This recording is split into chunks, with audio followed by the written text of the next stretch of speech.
to do what? Like, dislike, wholesome and awesomeness, and then disappear to where? And it's only the succession of the arising and falling away of citta, and rupa. And each moment of kusala and akusala is accumulated to be conditions for the arising of what has happened, lopa or dosa, stronger or lesser by conditions. When there is understanding, at that moment it's not the accumulation of ignorance. But when there is no understanding, who can leave the ignorance out of life? Impossible. So I think that pariyati, the studying of the realities, is the most important thing. Otherwise, how can there be condition for understanding hardness as just a moment? It is conditioned and it passes away. And the citta which knows it or experiences it also passes away too. What's left? Not only that, visible objects, seeing, sound, sight, everything in life. Only that. Including metta, a reality. Yes. So I think that the most important thing is the understanding. Each word of the Buddha's teaching brings understanding about what appears now, which no one cannot think about it at all. It's beyond expectation.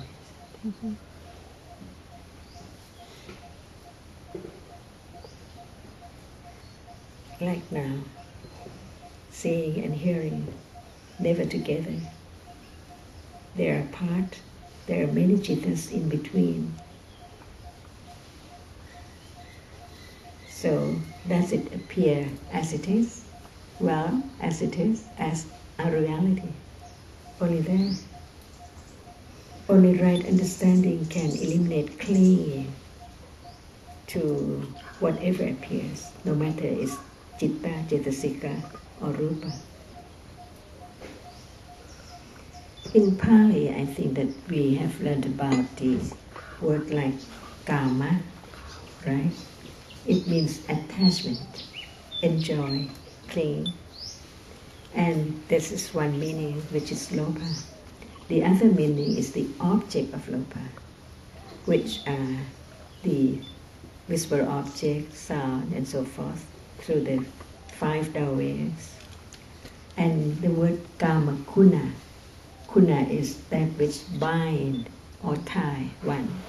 So we never get away from it, anytime. So there are many levels of citta beyond or upper than these kama vajra citta, which can experience only the sensuous object, no matter day or night, now or then. Cannot get away from it. But thinking about when one is not tied up with all these, better or worse. See, but since one is the slave of ignorance and attachment, never get away from the master. The master doesn't let us be free at all. Always there, follow. Okay, you can go anywhere, but I'll go with you unknowingly, all the time.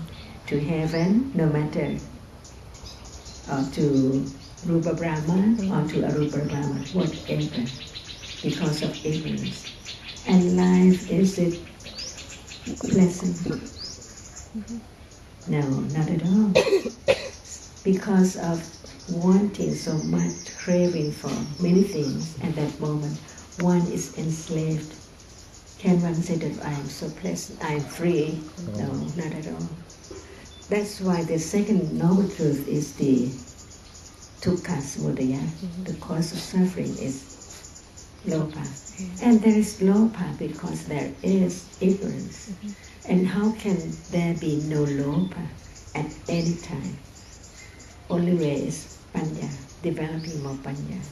So studying the teaching is not expecting for nibbana or experience anything without not knowing it from the very beginning to develop right understanding.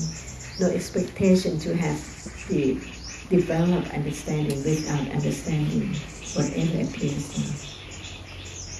So the meaning of pariyatti is very respectfully, never change by one's own idea. For example, is the reality now conditioned, so it can appear, so it can arise, and it's gone. So how can there be right understanding if there is no pariyatti about the true nature of reality? Until it's so very strong, firmly, like we say, thira sanya, not other sanya of self.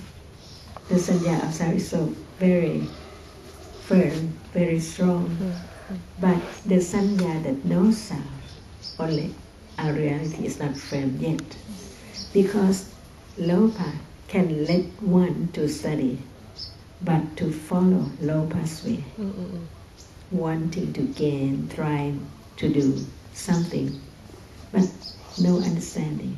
So what's the use of trying to do something without understanding visual object, which is like heartless or anything, arisen and fallen away all the time?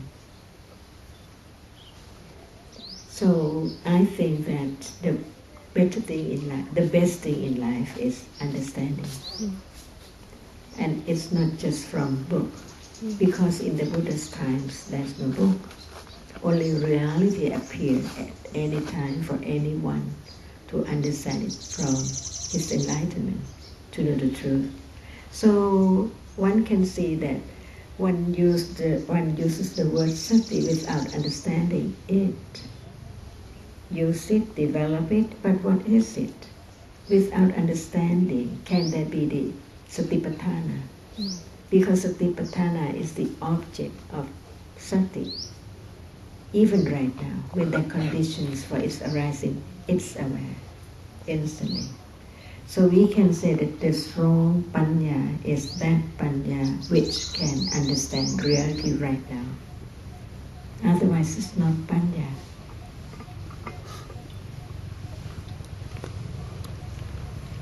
Sometimes you talk about getting used to the characteristics of realities. With understanding, not by oneself trying so much to have it. I like that because, and you talk about considering realities, and I always feel it's something between thinking about them, which is not good, because and not the direct understanding, but considering and getting used to the characteristics patiently. Okay, now, at this moment, we're talking, studying, discussing about realities. It's theoretical knowledge. While realities now arise and fall away in split seconds. Citta, cetasika, different types. This is why we study the process of citta, to know that there is no self in it at any time. Only different citta and cetasikas arise and fall away. No one can stop the arising and falling away of realities because they are elements. When we talk about elements, we don't take element for I. As seeing is an element, can seeing be me or I or mine? Not at all. And it's gone completely too. And this can be directly understood when panya develops. So patipatti in Pali, patti is particular, and patti is to approach, to get near it with understanding. Because now we're talking about seeing, it's near or far. Far from understanding, but near because it's here and now. See, so one can see that what you call the difference between ignorance and understanding. It's like the earth and the sky, so far apart. And if one does not understand about one's own ignorance, one thinks that one is smart enough to practice or to have the mind set on one object. What about the understanding? Is there me all the time? And no understanding of seeing and hearing. So what's the use to have such experience without no understanding of whatever appears now?